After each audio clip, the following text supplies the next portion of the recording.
नमस्कार विद्यार्थियों, आप सभी का आपके अपने YouTube चैनल आरपीएस विद नवीन सैनी में स्वागत है। विद्यार्थियों, आज हम पढ़ेंगे यूनिट नंबर 5 की क्लास नंबर 4।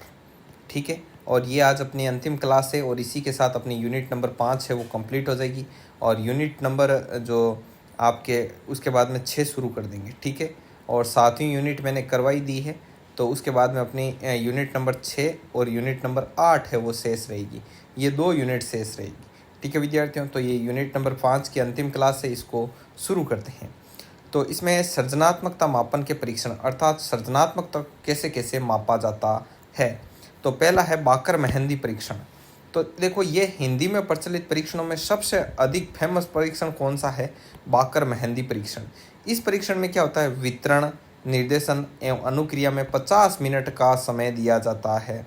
अर्थात आप जो टेस्ट को बांटोगे, मतलब जो पत्र वितरित करोगे, उनको निर्देश दोगे कि क्या करना है क्या नहीं करना, और फिर वो जो टेस्ट देंगे, इन सब कामों के लिए अधिकतम कितने मिनट का समय दिया जाता है? 50 मिनट का। और इस परीक्षण में नमनीयता, मौलिकता, धारा प्रवाहिता, कल्पनाशीलता, इनके आधार पर अंक दिए जाते हैं। ओके। और बाकर मेहंदी ने भी बाकर मेहंदी ने अशाब्दिक परीक्षण दिए थे, जो कि 2 प्रकार के थे। एक तो था चित्र निर्माण परीक्षण और था रेखा आकृति पूर्ति परीक्षण। तो मतलब अशाब्दिक परीक्षण थे, जिनमें ये क्या थे? अशाब्दिक मतलब जिनको अनपढ़ और पढ़े लिखे लोग दोनों दे सकते हैं, इनमें शब्दों का प्रयोग नहीं होता। तो इन्होंने पहला दिया चित्र निर्माण परीक्षण। तो चित्रों के निर्माण के आधार पर चित्र निर्माण परीक्षण 2 प्रकार का होता है। चित्र निर्माण परीक्षण कितने प्रकार का होता है? 2 प्रकार का, जिनको चित्र निर्माण परीक्षण प्रथम और चित्र निर्माण परीक्षण द्वितीय के नाम से जाना जाता है। तो पहला चित्र निर्माण परीक्षण प्रथम क्या था?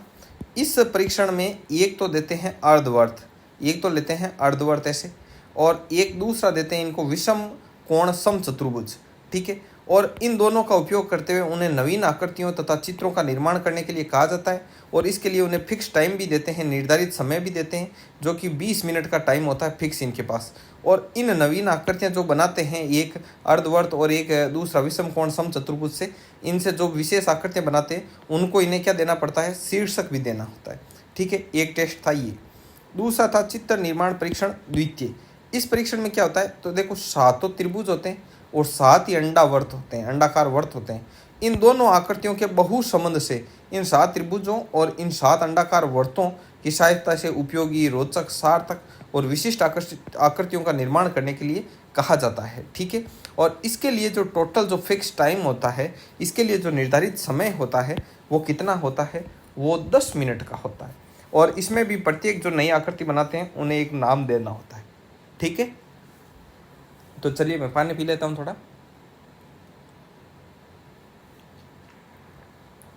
नेक्स्ट, अगला है रेखा आकृति पूर्ति परीक्षण। अब देखो, ये 2 परीक्षण हो गए। चित्र निर्माण परीक्षण में तो 2 आ गए फिर से। चित्र निर्माण परीक्षण में एक चित्र निर्माण परीक्षण प्रथम और एक चित्र निर्माण परीक्षण द्वितीय। अब अगला है रेखा आकृति पूर्ति परीक्षण। ठीक है, तो रेखा आकृति पूर्ति परीक्षण क्या है? इस परीक्षण में 10 अधूरी रेखा आकृतियों से सार्थक, रोचक और विशिष्ट आकृतियों वाले चित्र बनाने के लिए कहा जाता है।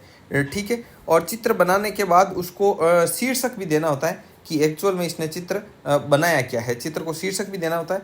और इसमें टोटल जो फिक्स टाइम है वो कितना होता है? 15 मिनट का समय होता है। तो अब आप देखना, ये 15 मिनट, ये 10 मिनट, 25 मिनट और 25 मिनट और ये 20 मिनट, कितने हो गए? 45 मिनट। और 5 मिनट होते हैं इस परीक्षण को वितरण करने में। तो टोटल कितने मिनट का हो गया? 50 मिनट का। आगे बात समझ में? आगे बढ़ते हैं। शाब्दिक परीक्षण, और इन्होंने कुछ शाब्दिक परीक्षण भी दिए थे बाकर मेहंदी ने। तो परिणाम परीक्षण, असामान्य प्रयोग परीक्षण, नए संबंधों का पता लगाना, उत्पाद सुधार परीक्षण, इन नामों से दिए थे। ये कोई खास इंपॉर्टेंट नहीं, इंपॉर्टेंट वही थे चित्र आकृति पूर्ति परीक्षण प्रथम और द्वितीय, और एक रेखा आकृति पूर्ति परीक्षण। अब अगला टॉपिक है संवेगात्मक बुद्धि। तो देखो, व्यक्ति अपने संवेगों को समझकर उनके उचित महत्व उपयोग को व्यवहार में लाता है, यही संवेगात्मक बुद्धि है। ठीक है, संवेग क्या क्या होते हैं? जैसे आप में दुख पैदा होता है, क्रोध आता है, तो ये सब क्या होते हैं? मनुष्य के अंदर पाए जाने वाले संवेग होते हैं। और यदि व्यक्ति अपने संवेगों को समझ ले और उनका उचित महत्व, मतलब सही जगह पर सही प्रकार से अपने संवेगों का प्रयोग कर ले, नियंत्रित कर ले, तो ये होती है उसकी संवेगात्मक बुद्धि का कमाल। ओके, संवेग मनुष्य की प्रकृति का वह आधार है जो उसकी जन्मजात शक्ति के रूप में होते हैं तथा आवश्यक रूप से किसी भी कार्य के लिए मनुष्य को प्रेरित करते हैं। अर्थात ये संवेग मनुष्य की क्या है, जन्मजात शक्ति है, और कि मनुष्य को कोई भी कार्य करने के लिए ये क्या करते हैं, प्रेरित करते हैं। आगे देखो डेनियल गोलमैन। तो डेनियल गोलमैन ने कहा था कि उचित समय पर उचित मात्रा में संवेगों को पैदा करना ही क्या है, संवेगात्मक बुद्धि है। ठीक है। और ईसा पूर्व 4वीं सदी में अरस्तु ने भी ऐसा ही विचार दिया था। तो अरस्तु ने क्या कहा, अरस्तु ने कहा क्रोध करना आसान है परंतु उचित समय पर उचित मात्रा में क्रोध करना मुश्किल है। ये परिभाषा सीधी सीधी पूछी हुई है। ठीक है बात, ये चीज़ ध्यान रखना, ये क्वेश्चन। और एक ये भी पूछा हुआ है कि ये बात किसने कही थी कि उचित मात्रा में उचित समय पर उचित मात्रा में संवेगों को पैदा करना ही संवेगात्मक बुद्धि है। तो ये भी डेनियल गोलमैन ने कहा था, ये क्वेश्चन भी पूछा हुआ है। संवेग मूलतः दो प्रकार के होते हैं, एक होता है सुखद संवेग, एक होता है दुखद संवेग।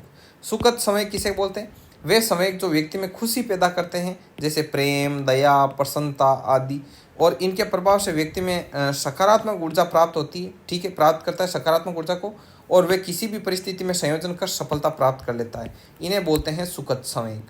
अब अगला है दुखद संवेग। तो दुखद संवेग क्या होते हैं कि वे संवेग जिनका जन्म दुख परेशानी के कारण होता है, जैसे क्रोध, भय, ईर्ष्या, घृणा आदि, ये सभी कार्य के प्रति जल्दबाजी करने के लिए मजबूर करते हैं और जिससे कि परिणाम दुखद ही आते हैं। और इनका प्रभाव कभी कभी इतनी निराशा पैदा कर देता है कि मनुष्य आत्महत्या तक कर लेता है। तो ये होते हैं दुखद संवेग।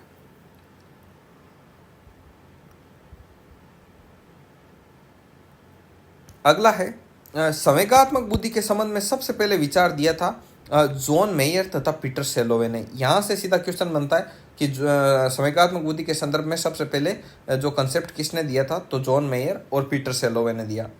उसके बाद में आता है इन्होंने 1990 ईस्वी में ये विचार दिया था और इनके विचारों को ठीक प्रकार से अमेरिकी विद्वान डेनियल गोलमैन ने पहचाना और इसे संवेगात्मक बुद्धि के रूप में परिभाषित किया।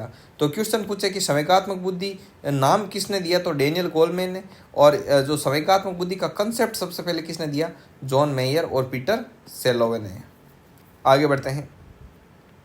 डेनियल गोलमैन था, इसने 1995 में एक पुस्तक लिखी, संवेगात्मक बुद्धि बुद्धिलब्धि से महत्वपूर्ण क्यों, ये एक पुस्तक लिखी और इसमें इसने संवेगात्मक बुद्धि को स्पष्ट किया था। ठीक है, तो ये डेनियल गोलमैन की पुस्तक, डेनियल गोलमैन का जो ये सन और डेनियल गोलमैन की पुस्तक का नाम, ये सभी इम्पोर्टेंट है। संवेगात्मक बुद्धि जीवन में 80% सफलता के लिए जिम्मेदार होती है, जबकि सामान्य बुद्धि केवल 20% सफलताओं के लिए ही जिम्मेदार होती है। तो ये ध्यान रखना कंसेप्ट।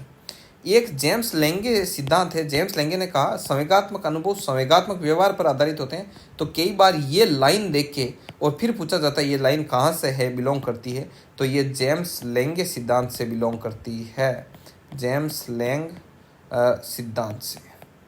ठीक है, यहाँ से बिलोंग करती है, ये ध्यान में रखना आप। अगला है जीवन में सफलता को प्राप्त करने के लिए संवेगों को नियंत्रित करते हुए आगे बढ़ना आवश्यक है। संवेगात्मक बुद्धि का ये फॉर्मूला कई बार पूछा हुआ है। संवेगात्मक बुद्धि बराबर होती है संवेगात्मक आयु बटा वास्तविक आयु इंटू 100। अब है देखो बुद्धि पर आए हुए कुछ क्वेश्चन। तो ये 14 क्वेश्चन है, बहुत इंपॉर्टेंट है, हम पढ़ लेते हैं। देखो, बहुबुद्धि सिद्धांत के प्रवर्तक था गार्डनर। ठीक है, तो पहला कंसेप्ट यहाँ से क्लियर हो जाता है कि बहुबुद्धि सिद्धांत का प्रवर्तक कौन था, गार्डनर। इसने बुद्धि के कितने प्रकार बताए, 8 प्रकार बताए। बुद्धि की स्पीयरमैन की परिभाषा में कारक जी क्या है, तो जी कारक है जनरल फैक्टर, सामान्य बुद्धि। किसने सबसे पहले बुद्धि परीक्षण का निर्माण किया, तो एल्फ्रेड बिने ने कुल 30 प्रश्न दिए थे और सबसे पहले बुद्धि परीक्षण का निर्माण किया था। हार्वर्ड गार्डनर का बुद्धि सिद्धांत किस पर बल देता है, तो ये प्रत्येक व्यक्ति की विलक्षण योग्यताओं पर बल देता है। ठीक है, गिलफोर्ड ने संरचनावादी सिद्धांत दिया था। तो गिलफोर्ड के अनुसार बुद्धि के आयाम कितने होते हैं, तो 3 आयाम होते हैं, संक्रिया, उत्पाद और विषय वस्तु। एक बालक जिसकी बुद्धि लब्धि 125 होती है किस वर्ग में आएगा, तो ये प्रखर बुद्धि में आएगा। थ्रस्टन का बुद्धि सिद्धांत किस नाम से जाना जाता है, समूह कारक सिद्धांत, जो कि इसकी पुस्तक थी प्राइमरी मेंटल एबिलिटी, उसमें दिया गया था। ठीक है, और अगला है पियाजे ने बुद्धि सिद्धांत के अनुसार 15 वर्ष की आयु तक बुद्धि का पूरा विकास हो चुका होता है, ऐसा मानते हैं। मतलब पियाजे का मानना है कि 15 वर्ष की आयु तक बुद्धि का पूरा विकास हो चुका होता है।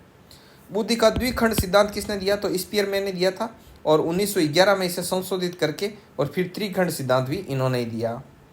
एक बालक जिसकी बुद्धि लब्धि 105 है उसे सामान्य बुद्धि में रखा जाता है। तो 90 से 109 सामान्य बुद्धि, 110 से 119 है वो सामान्य शब्दीकर्ता तीव्र बुद्धि, 120 से 139 श्रेष्ठ बुद्धि और 80 से 89 मंद बुद्धि में आते हैं। तो 0 से 25 बुद्धि लब्धि को जड़ बालक कहा जाता है। टर्मन द्वारा बुद्धि लब्धि की गणना की गई थी 1916 में। मानसिक आयु शब्द का सर्वप्रथम प्रयोग 1908 में हुआ और विलियम स्टर्न ने इसमें 1912 में इन्होंने टांग अड़ाई थी। ठीक है, और अगला है अशाब्दिक बुद्धि परीक्षणों का उपयोग किया जाता है अशिक्षित और शिक्षित दोनों लोगों के लिए। बुद्धि के बहुकारक सिद्धांत दिया था थॉर्नडाइक ने। और पिछड़े बालकों की बुद्धि लब्धि होती है 80 से 89 के बीच। तो ये क्वेश्चन बहुत ही ज़्यादा इंपॉर्टेंट है। इन क्वेश्चन के बारे में आपको कैसा लगा ये क्वेश्चन, इनके बारे में कमेंट बॉक्स में कमेंट करके जरूर से ज़रूर बताइएगा। ठीक है विद्यार्थियों, और इसी के साथ ये मैं बता देता हूँ आपको, इसी के साथ जो अपनी यूनिट नंबर 5 है वो कंप्लीट हो गई है, यूनिट नंबर 5। अब अगला यूनिट नंबर 2 है अभिप्रेरणा वाली, उसको हम स्टार्ट करेंगे कल से।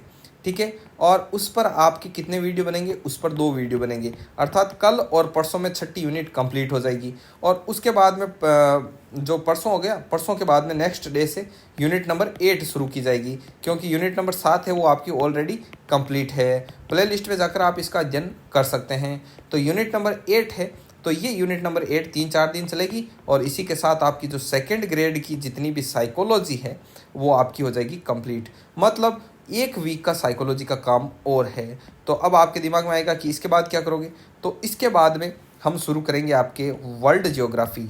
क्या शुरू करेंगे, वर्ल्ड ज्योग्राफी शुरू कर देंगे आपकी। ठीक है, वर्ल्ड ज्योग्राफी और इंडियन ज्योग्राफी दोनों ही, ये दोनों ही साथ साथ चलेगी और एक आपके HR भाटी सर लेंगे और एक मैं लूँगा। ठीक है, तो ये आपके ये दोनों चलेगी। अभी क्या चल रहा है चैनल पर, अभी चैनल पर साइकोलॉजी चल रहा है। ठीक है, जो कि आपके सामने है। इसके अलावा क्या चल रहा है, इसके अलावा इंडियन पॉलिटी चल रही है। अब आगे क्या चलेगा, ये दोनों, ये साइकोलॉजी फिनिश होते ही मैं वर्ल्ड ज्योग्राफी शुरू कर दूंगा और HR सर इंडियन ज्योग्राफी शुरू कर देंगे। आगे बात समझ में, तो ये काम चलेगा। इसके अलावा चैनल पर क्या क्या हो रहा है तो समझिए। इसके अलावा चैनल पर 80% तक 2nd ग्रेड का कोर्स कंप्लीट करवा दिया गया है। उस कोर्स को आप प्लेलिस्ट में जाकर निःशुल्क उसका अध्ययन कर सकते हैं।